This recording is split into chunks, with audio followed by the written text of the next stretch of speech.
Welcome dear friends आपके अपने channel MS Gill infotainment में। आज हम आपको साका सरहिंद सुनाएंगे निकिया जिंदा वड्डा साका। आनंदपुर के किले के बाहर गुरु गोविंद सिंह जी के बहादुर सिंह और मुगल सेना के बीच घमासान लड़ाई कई महीनों तक जारी रही। पहाड़ी हिंदू राजाओं ने गीता और गाय की कसम खाई और सम्राट औरंगजेब ने कुरान की कसम खाकर गुरु को संदेश भेजा कि यदि वे आनंदपुर का किला खाली कर दें तो उन्हें बिना किसी बाधा के जाने दिया जाएगा। हालांकि गुरुजी को पहाड़ी हिंदू राजाओं और मुगलों की प्रतिज्ञा पर भरोसा नहीं था। वे परीक्षण के लिए किला छोड़ने को तैयार हो गए। किला छोड़ने में बहुत देर हो चुकी थी जब पहाड़ी हिंदू राजाओं और मुगल सेना ने एक साथ हमला कर दिया। सरसा नदी के तट पर घमासान युद्ध छिड़ गया। गुरुजी की सेना ने डटकर मुकाबला किया। एक एक करके सिंहों ने कई शत्रु सैनिकों को मार गिराया। इस भीषण युद्ध में गुरुजी का पूरा परिवार एक दूसरे से अलग हो गया।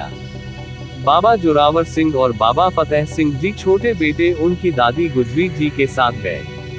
उबड़ खाबड़ रास्तों से गुजरते हुए, घने जंगलों से गुजरते हुए वे आगे बढ़े। रास्ते में कई खतरनाक जंगली जानवर उनके पास से गुजरते थे, लेकिन साहिबजादे बिना किसी डर के अपनी प्यारी दादी के साथ बानी का पाठ करते थे। वे उनके आगे आगे चले।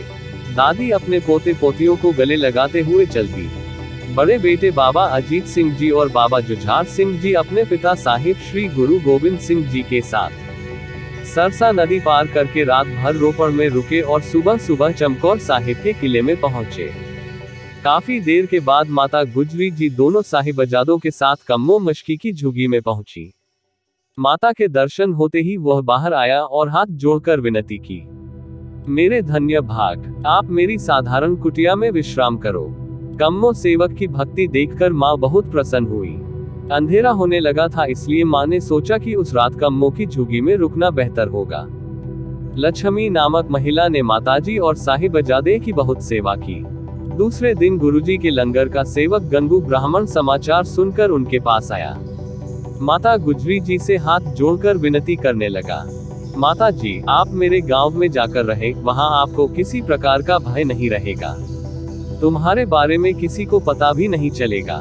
माता गुजरी जी को चुप देखकर गंगू कहने लगा, आप पूरा विश्वास रखो।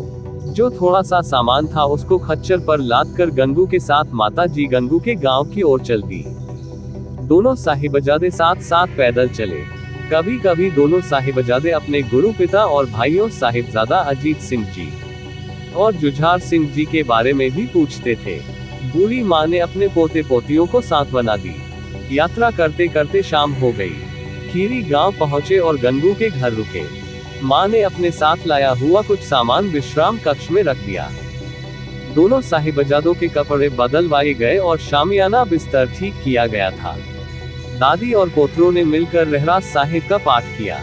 फिर दोनों राजकुमारों को गले लगा के माता जी ने प्यार किया, उन्हें आशीर्वाद दिया और आराम करने के लिए लिटा दिया। रात को चोरी छुपे गंगू अंदर आया और माता जी को सोते हुए देख के मोहरों की पोटली चोरी कर ली। माता जी को उसके अंदर आने से लेके बाहर जाने का भी पता लग गया, परंतु उन्होंने उसको रात में कुछ नहीं कहा।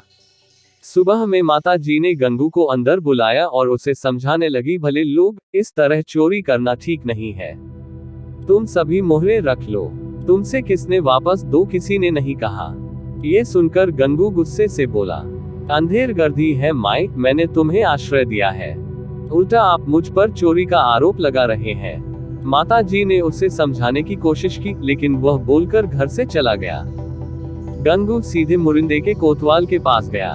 उसने अंदर जाकर कोतवाल को सलाम किया और धीरे धीरे कहने लगा, हुजूर, मैं आपको कुछ खुफिया जानकारी देने आया हूँ। कोतवाल पूछने लगा, हाँ बताओ पंडित, क्या समाचार लाए हो। हजूर, गुरु गोविंद सिंह की माता और उनके दो छोटे लड़के मेरे घर में आकर छिप गए हैं। आप उन्हें अभी गिरफ्तार करें। ये सुनकर कोतवाल बहुत खुश हुआ और उसने अपने सिपाहियों को गंगू सहित माताजी और दोनों साहिबजादों को गिरफ्तार करने के लिए भेजा। जब कोतवाल के भेजे हुए सिपाही गंगू के आंगन में पहुंचे तो पड़ोस के कुछ लोग भी देखने लगे। सैनिक पीछे की ओर भागे। माँ को बिस्तर पर निश्चिंत बैठी और बच्चों को सुरक्षित देखकर पहले तो वह आश्चर्यचकित हुआ, और फिर उसने कोतवाल का उनके साथ चलने का आदेश दिया। माता जी ने दोनों साहिबजादों को गले लगा लिया और कहने लगी, चलो मेरे बच्चों चलो। बाबा जोरावर सिंह जी और बाबा फतेह सिंह जी तैयार खड़े थे। साहिबजादे और माता गुजरी जी दोनों सैनिकों के साथ गए। बाहर भीड़ जमा हो गई थी। गंगू एक तरफ खड़ा था, लोग उस पर उंगलियां उठा रहे थे। वह नजरें झुकाए एक तरफ खड़ा था। एक औरत बोली, देखो, नमक हराम गंगू का कारनामा माताजी और बच्चों को अपने घर ले आया और सरकार को सूचित किया। दूसरे ने कहा, इन बेगुनाहों ने सरकार का क्या बिगाड़ा है। हर कोई कह रहा था, धन्य है ये दादी जो अब भी अटल है। जब लोग देख रहे थे तो सैनिकों ने माताजी और दोनों साहिबजादों को गिरफ्तार कर लिया और अपने साथ ले गए। लोग अवाक रह गए। गांव में हंगामा मच गया। रात को माता गुजरी जी और दोनों साहिबजादों को मुरिंदे की हवालात में रखा गया। साहबजादे माताजी से श्री गुरु नानक जी के सिखों की वीरतापूर्ण गाथाएं सुनते रहे। श्री गुरु अर्जन देव जी और श्री गुरु तेग बहादुर जी की अविश्वसनीय शहादत की साखी सुनाई। फिर माता और दोनों साहिबजादों ने एक साथ पाठ किया और रात को नीचे ही विश्राम किया। अगली सुबह माता गुजरी जी और साहिबजादे को बैलगाड़ी पर बैठाकर बस्सी पठानों के थाने ले जाया गया। लोग भीड़ के साथ आगे बढ़ रहे थे। लोग आश्चर्यचकित हो गए और एक दूसरे से पूछने लगे कि बूढ़ी माँ और मासूम बच्चों को कैद में क्यों रखा गया है। वह जिधर से भी गुजर रहे थे, लोग घरों से बाहर निकल आ रहे थे। राजकुमारों के चेहरे देखकर लोग कह रहे थे, अपने वीर पिता के वीर पुत्र। पास खड़े स्त्री पुरुषों की ऐसी बातें सुनकर सैनिक घबराकर आगे बढ़ जाते। गड्ढे वाला बैलों को तेजी से धकेलता था ताकि वे जल्द से जल्द सरहिंद पहुंच सके। सरहिंद पहुंचने के बाद माता जी और दोनों साहिबजादों को रात में एक ठंडे बुर्ज में रखा गया।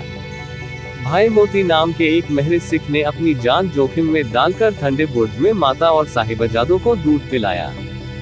बाबा जोरावर सिंह जी और बाबा फतेह सिंह जी अपनी दादी के पास बैठे और उनसे साखियां सुनी। गुरु साहिबों के आदर्शों के बारे में सुनकर साहिबजादे कहने लगे, माँ, हम दशमेश पिता की संतान हैं। हम अपने धर्म की रक्षा करेंगे, इस पर दाग नहीं लगने देंगे। जानो घड़ी सुलखनी आई, तरम हे तन जे कर जाए। ये सुनकर माता बहुत प्रसन्न हुई और दोनों साहिबजादों को आशीर्वाद दिया। दूसरे दिन सुबह नवाब के सिपाही आ पहुंचे। उन्होंने माता गुजरी जी को प्रणाम किया और कहा, हमें इन बच्चों को नवाब साहब के दरबार में ले जाने का आदेश मिला है। माताजी पूछने लगी कि इन्हें कहां ले जाया जाएगा। सिपाहियों ने उत्तर दिया, हम क्या जाने, हमें तो आदेश का पालन करना ही पड़ेगा। माँ ने बच्चों को प्यार किया और आशीर्वाद दिया।